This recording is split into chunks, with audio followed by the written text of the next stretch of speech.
హైదరాబాద్లకు జై శ్రీరామ్. నా పేరు రాజు కనిగిరి.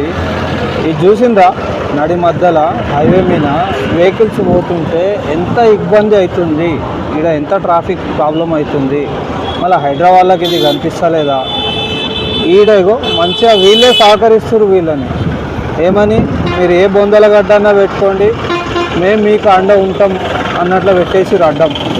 అంటే ఇక్కడ ట్రాఫిక్ పోయేటోడు వచ్చేటోడు, లేకపోతే అంబులెన్స్ వస్తుంటుంది, ఆ అంబులెన్స్లో కొద్ది క్షణాల కోసం కూడా కొంతమంది ప్రాణాలు కోల్పోయేటోళ్ళు కూడా ఉంటారు.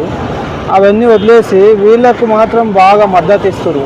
ఏంది ఇక్కడ ఉన్నది ఏంది అంటే, ఈ ట్రాఫిక్ వాళ్ళు ఇట్లా ఎందుకు పెట్టారంటే, ఇక్కడ ఒక బొందలగడ్డ ఉంటుంది. నేను కొంచెం ముందుకు పోయి చూపిస్తా, చూడండి ఒకసారి. అసలు సచిన వాళ్ళని రోడ్ల మధ్యలో ఎట్లా పెడతారో నాకు అర్థమవుతలేదు. చూడండి, నేను బొందలగడ్డ చూపిస్తాను మీకు. ఇగో ఏముంది ఇక్కడ, ఏం లేదు, 4 రాళ్ళు ఇటుకలు పెట్టేసి ఖతం చేసిరు. ఇగో చూపిస్తా, చూడండి ఒకసారి. చూసిరా ఏముంది, నడి మధ్యలో ఇగో ఇక్కడ రోడ్డు బ్లాకు, మళ్ళీ అక్కడ కూడా ట్రాఫిక్ వల్ల బ్లాక్ అవుతుంది. మరి ఇంతగానం సహకరించినప్పుడు హిందూ గుళ్ళు ఎక్కడనో మూలకుంటే కూడా ఎందుకు గుళ్ళు చేస్తారు?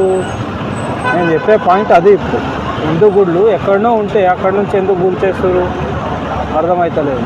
మళ్ళీ ఈ బొందలగడ్డ కనిపిస్తలే, ఇక్కడ బొంద కూడా లేదుకుంటుంది అనుకుంటా. మ్యాక్సిమం 4 ఇటుకలు పెట్టి సిమెంట్ చేసి వదిలేసారు, దానికి ఒక బొందలగడ్డ అని పేరు పెట్టేసారు, ఖతం.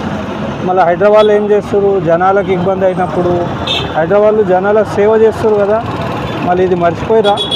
ఇది ఏడంటే మన ఏమంటారు, ఆలంగఢ్ నుంచి వచ్చేటప్పుడు ఇది బుద్ధివేలు దాటంగానే ఒక ఫ్లైఓవర్ ఉంటుంది, ఫ్లైఓవర్ దిగంగానే ఇది ఉంటుంది అన్నమాట.